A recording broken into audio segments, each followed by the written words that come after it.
And in a way, for me, talking with these people, or having these oral history projects going on with dozens and dozens and dozens of people, it was like going into a time machine. Because when I came to Miami, it was in the 90s when all of this was gone and there were no remnants really left.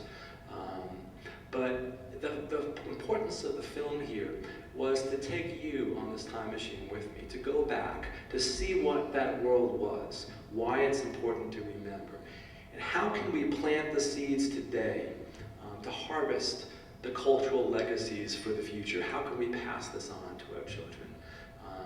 Because in a way, this reminded me of a play I saw when I was a child. You might remember Brigadoon. Brigadoon was this world from Scotland that would disappear. It comes down once every 100 years, and there is the people, and they're living this incredible life, and this one person who doesn't live in Brigadoon wants to be a part of that, and all of a sudden it vanishes. This was a Yiddish Brigadoon, right? This was the world had come back again, because their parents and their friends and their family and their brothers and sisters had died in the Holocaust for the most part. Yet they found a way to reconnect and rekindle that.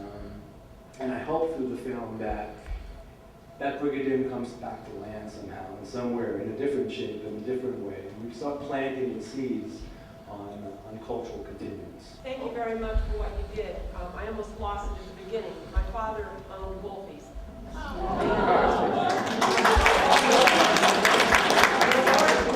Because when Joe Neville died, my brother was in the film. I didn't know any of this. My brother David Neville was in the film. My father's best friend, Indy Diamond. My father was a translator of Yiddish.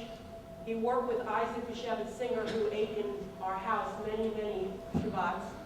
I had a rich, wonderful childhood. I was born in 1951. My mother went to school in Miami. My family has been there since the 30s. And yes, there was a time when there were signs on Miami Beach that said, vacancy, no Jews or dogs allowed. I grew up, my childhood was South Beach. I played on the South Beach Pier. Every single thing that was in there was my childhood. 2 sets of Bubby and Zadie's. You are absolutely right what you said. I left Miami 20 years ago. I never saw my father cry until I told my dad I have to find a place with my husband and 4 kids to live that's more peaceful. This was my whole world, and my father watched 4 of his 5 kids leave Miami. When we go back now, we're strangers. There's no more, there's nothing. It's all gone. And what you did with this movie was bring back. Deteriorated to the point where many of them were demolished, and ultimately money came in, and the old folks got turned out. And just like we look around us in this beautiful place with mountains all around us, and these are the issues that I think we need to look at ourselves. There's this incredible culture here. I moved here because I wanted to give my 4-year-old child, who was then a 2-year-old child, a place to live where there was some cultural connection. And we're losing those things here too.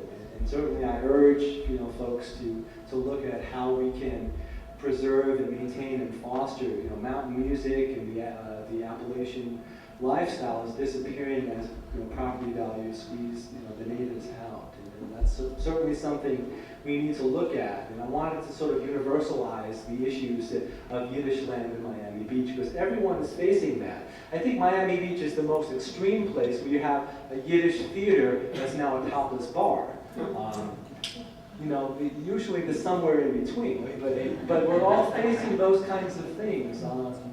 And grasping that value of culture, I think, is so important. I know Barbara Koppenman would be turning in her grave to see what's happened to it now. And certainly here as well, is how do we ensure that somehow we foster cultural continuity? Do we want to leave a legacy where we have more Walmarts and Starbucks per block than any other city in the country? Or do we have something else to pass on to our children that's a little bit more rich and valuable? That's up to us, and this is what we need to figure out how to do here and everywhere. Thank you so much for coming.